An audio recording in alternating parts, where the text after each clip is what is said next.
Morning बच्चों, NRP school की online class में आपका स्वागत है। चलिए हम पढ़ रहे हैं कक्षा दूसरी में यानी सेकंड क्लास में पार्ट 3 पालतू जानवर। हमने 2 लेक्चर इसमें किए हैं। 2 लेक्चर में हमने पढ़ा है क्या क्या हमें दूध किनसे प्राप्त होता है, पालतू जानवर किन्हें कहते हैं और दूध देने वाले जानवर कौन कौन से होते हैं। तो मैंने आपको 2 लेक्चर कहा था ना, लेक्चर 1 और 2 से मैं आपका मूल्यांकन लूँगी। तो चलिए मूल्यांकन देने के लिए तैयार हो जाइए। कॉपी खोलिए अपनी, डालिए मूल्यांकन। क्या डालोगे? मूल्यांकन। अब आपने अब तक जो पढ़ा है उसमें से ही मैं आपके मूल्यांकन ले रही हूँ। आप उनको यहाँ पर मैं बोलूँगी प्रश्न, आप सिर्फ देखेंगे और सुनेंगे। उत्तर आप अपनी कॉपी में केवल मूल्यांकन लिख के उत्तर 1 और उत्तर 2 लिखेंगे, प्रश्न पूरा नहीं उतारेंगे। चलिए प्रश्न 1, किन्हीं 2 पालतू पशुओं के नाम लिखो। आपको पशुओं के नाम लिखने हैं कितने? 2, 1 और ये 2। उत्तर लिखना है, उत्तर लिखिए। अब प्रश्न नंबर 2, दूध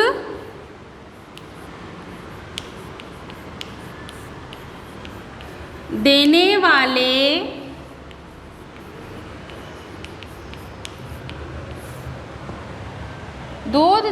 वाले किन्हीं 2 पशुओं के नाम लिखो। आपको दूध देने वाले किन्हीं 2 पशुओं के नाम लिखने हैं, 1 और ये 2। उत्तर क्या? पहला प्रश्न मैंने क्या आपसे यहाँ पे मूल्यांकन में क्या पूछा है? किन्हीं 2 पालतू पशुओं के नाम लिखो। आपको पालतू पशु जो पशु घरों में पाले जाते हैं, आपको केवल 2 नाम लिखने हैं यहाँ पर। अब किन्हीं दूध देने वाले किन्हीं 2 पशुओं के, जिन पशु से हमें दूध मिलता है उनके 2 जंतुओं के 2 पशुओं के नाम लिखो। जल्दी से लिखो। लिख लिए? केवल उत्तर लिखना है आपको। चलिए मिलान करो। किन्हीं 2 पालतू पशुओं के नाम। आप घरों में क्या क्या पालते हैं? देखो, गाय और गाय भैंस भी लिख सकते हो, कुत्ता भी लिख सकते हो, बकरी भी लिख सकते हो। तो मैंने यहाँ पे जो नाम लिखे हैं वो ये है, गाय और कुत्ता। कुत्ता हमारे घरों की सुरक्षा के लिए पाला जाता है, गाय से हमें दूध मिलता है। लेकिन आप इसके अलावा भी भैंस भी लिख सकते हो।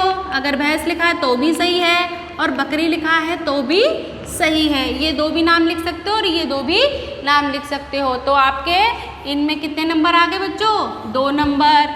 दूसरा है, दूध देने वाले किन्हीं 2 जंतुओं के 2 पशुओं के नाम लिखो। तो क्या लिख दोगे आप? गाय और भैंस। गाय और भैंस ये हमें दूध देते हैं, तो इसमें भी आप 2 नंबर ले लीजिए। अगर ये नाम आपने सही लिखे हैं बिल्कुल, तो आपके 4 में से 4 नंबर आएंगे। ठीक है, आपके 4 नंबर आपको मिल गए। चलिए हो गया? मिटा रही हूँ मैं बच्चों।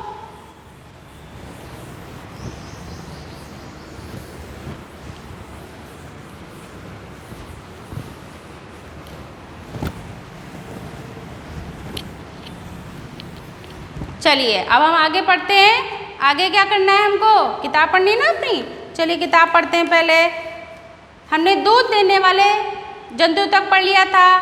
अब आगे देखिए, गर्म रेशे देने वाले। गर्म रेशे यानी सर्दी में जो हम वस्त्र पहनते हैं, गर्म कपड़े पहनते हैं, तो वो हमें कहाँ से प्राप्त होते हैं? जो वो ऊनी कपड़े बनते हैं तो उनके जो रेशे बनते हैं वो हमें कहाँ से मिलता है? पढ़िए, मनुष्य जंतुओं से गर्म रेशे भी प्राप्त करता है। मुख्यतः ऊन, सबसे महत्वपूर्ण ऊन ऊन हमें भेड़ से प्राप्त होती है। ऊन हमें किससे प्राप्त होती है बच्चों? भेड़ से। भेड़ के जो बाल होते हैं वो बहुत ही घने होते हैं, बहुत गर्म होते हैं, इसलिए उसके बालों से हम ऊन के रेशे बनाते हैं जिनसे स्वेटर वगैरह बनाए जाते हैं। भेड़ के शरीर पर पाए जाने वाले बाल गर्म होते हैं। ये शरीर की गर्मी को रोक कर रखते हैं। मनुष्य इन्हीं बालों को रेशे में बदलकर गर्म तथा ऊनी वस्त्र बनाता है।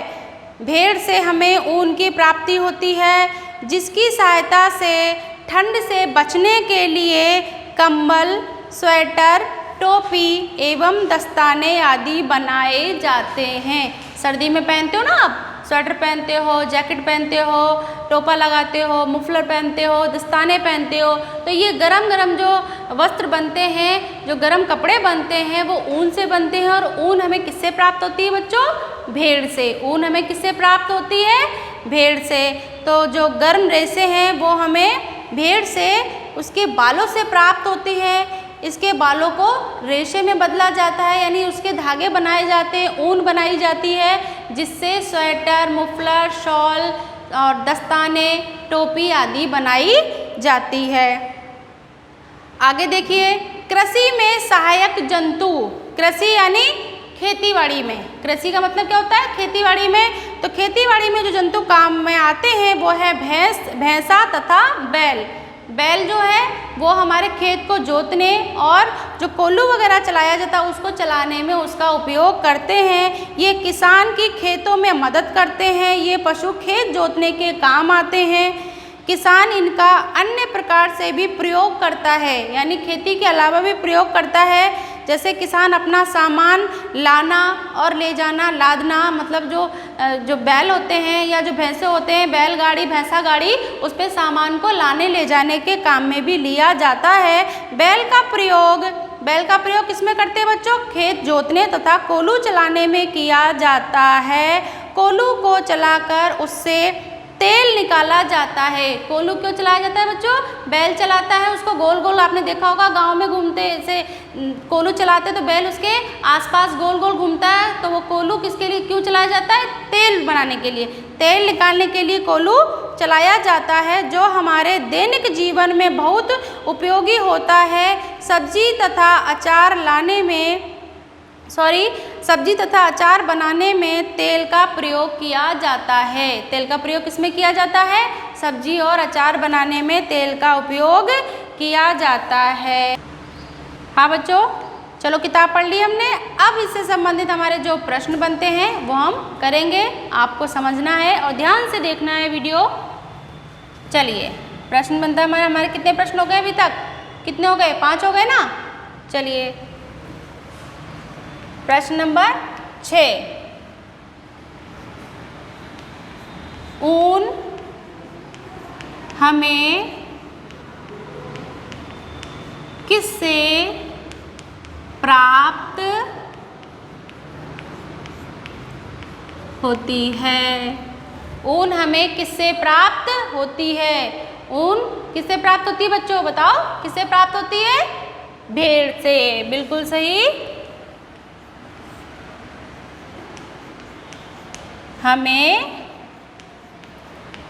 भेड़ से ऊन प्राप्त होती है।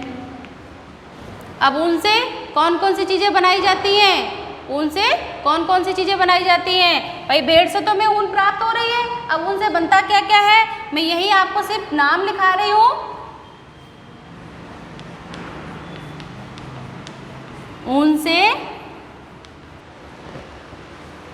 ऊन हमें किससे प्राप्त होती है बच्चों?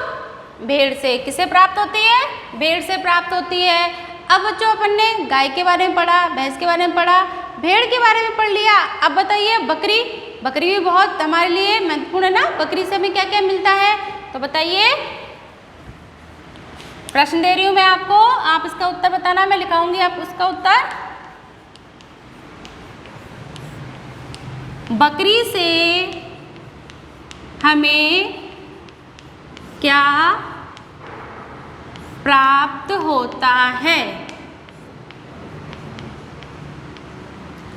बकरी से क्या प्राप्त होता है? गाय, भैंस, बकरी, इनसे हमें क्या मिलता है बच्चों? दूध मिलता है। तो आप क्या बताओगे इसका उत्तर? बकरी से हमें, उत्तर लिखो। बकरी से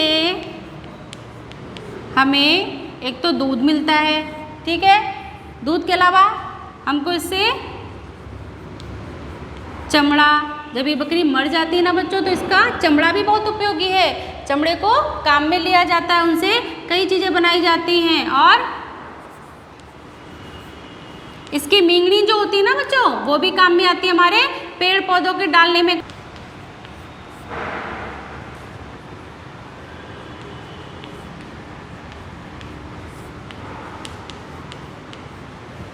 ठीक है बच्चों, बकरी से हमें दूध, चमड़ा आदि मिलता है।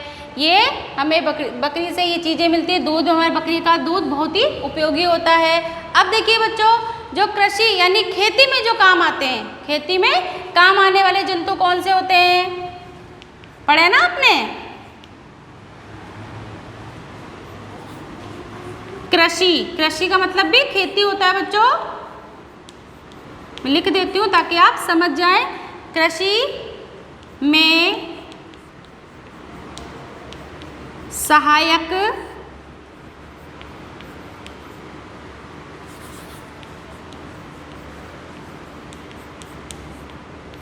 पशुओं के नाम लिखो।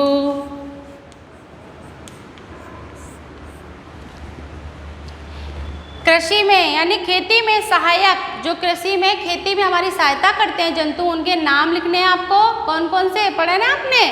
भैंसा और बैल।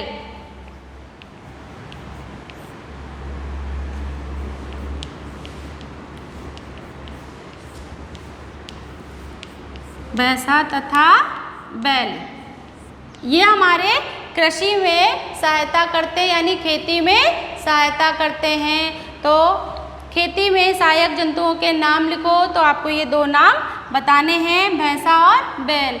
ये आपके 3 प्रश्न बच्चों आपको अपनी पर्यावरण की कॉपी में करने हैं, ताकि आप इनको याद कर सकें। आपको जो यहाँ दिया गया है, आप यही काम अपनी कॉपी में करेंगे, यही आपका HW है। अब आपके ये 8 प्रश्न हो गए। तो आज के मूल्यांकन में जो मैंने 3 प्रश्न कराए हैं और जो किताब पढ़ाई है, आपको भी किताब पढ़नी है, इसलिए आपका मूल्यांकन लिया जाएगा। आपको कल मूल्यांकन देना है। हम अगले लेक्चर में मूल्यांकन से शुरू करेंगे। थैंक यू बच्चों, घर पर रहिए और पढ़िए, काम कीजिए।